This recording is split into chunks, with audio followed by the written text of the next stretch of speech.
Hey Gus, you can see that the sample, the original coat, is dried, and you can kind of get an idea of the color there.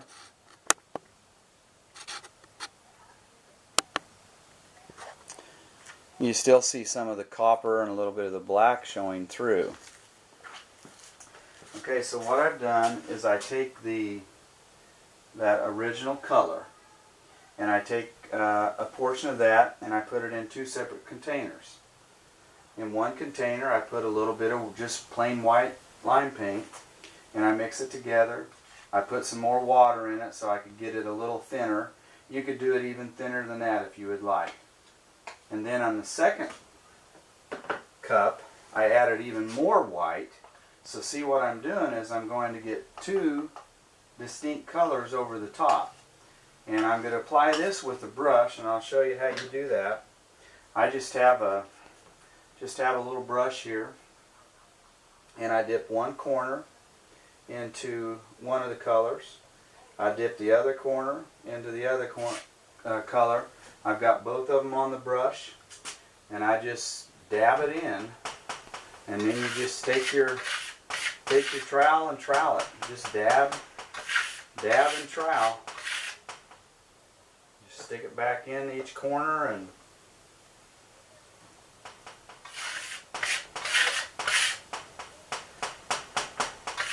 that's why I think if you had two people doing this, that you could cover a lot of territory pretty quick.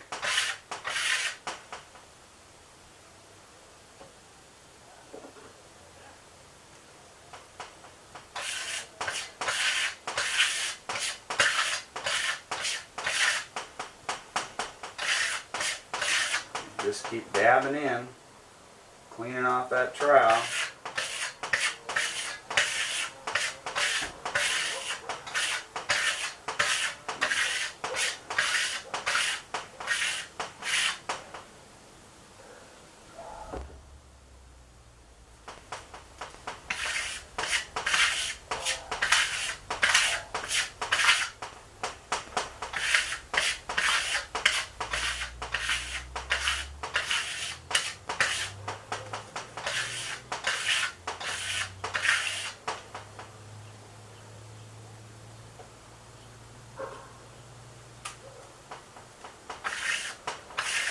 Said this finish moves pretty quickly. You can cover a lot of territory with it, and it really gives you a cool look.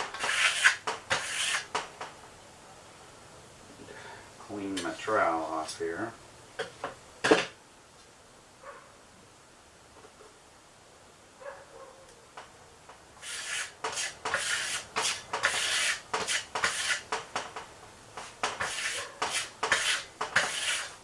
That's why I kind of thought that would look kind of neat on that fireplace that you guys have.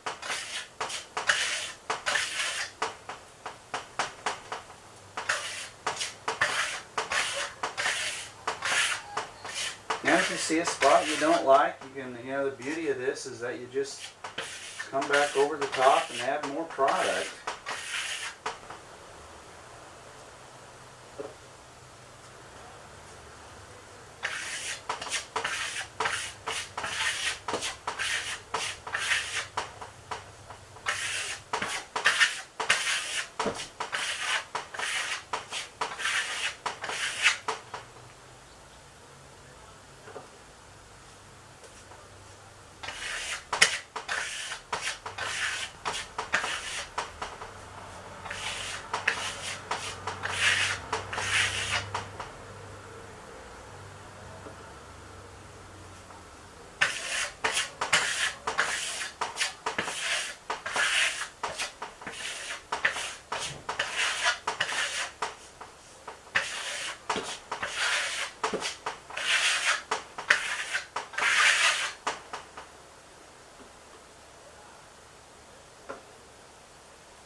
Like I said, I don't have my product thinned down a whole lot, but you can thin it even more, and it would go on even better. But I just completed that, and what I want to do is I'm going to add a little bit of light highlights to it.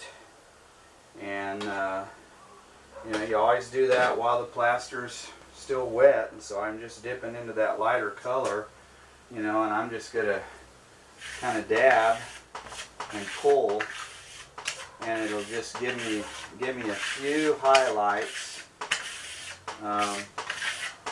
in my finish.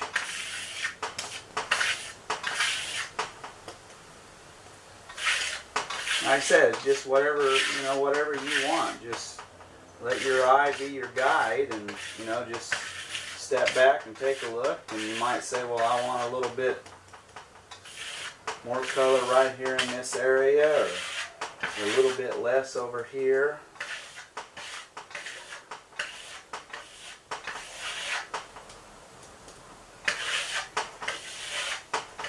Okay. And then what I'm going to do is let this completely dry, and I'll come back and I'll do the washback technique for you and show you how that works.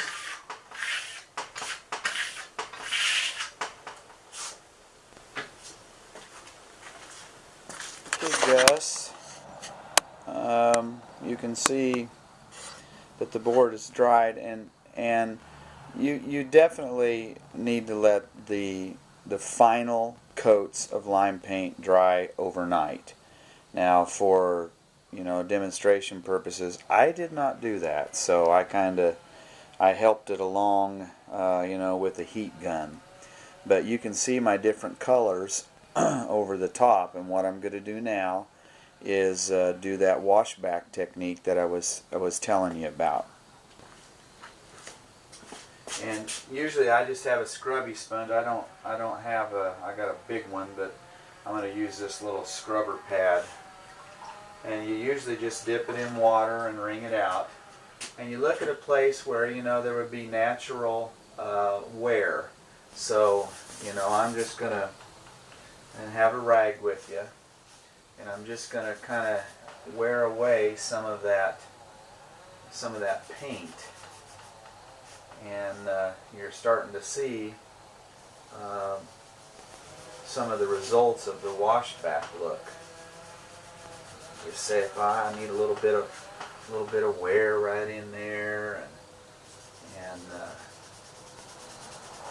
know, a little bit here.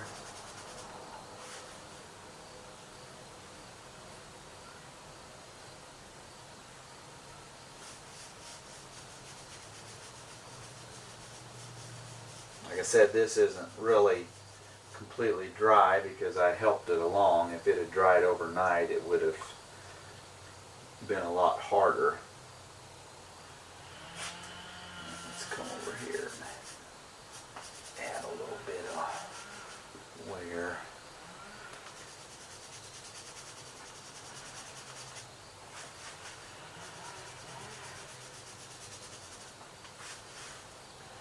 You're kind of getting an idea how this works, and you know, you don't have to push too awful hard.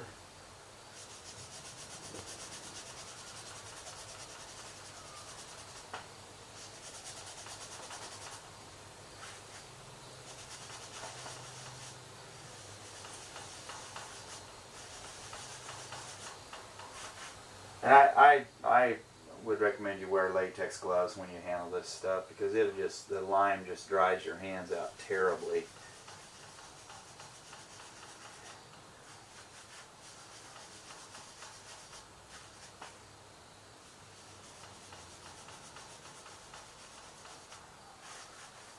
Okay, I think that's all I'm going to do, and then I'm going to let it dry, and then I'll come back over and I'm going to put my wax coat over it to give it the protection, and then you'll see the final look.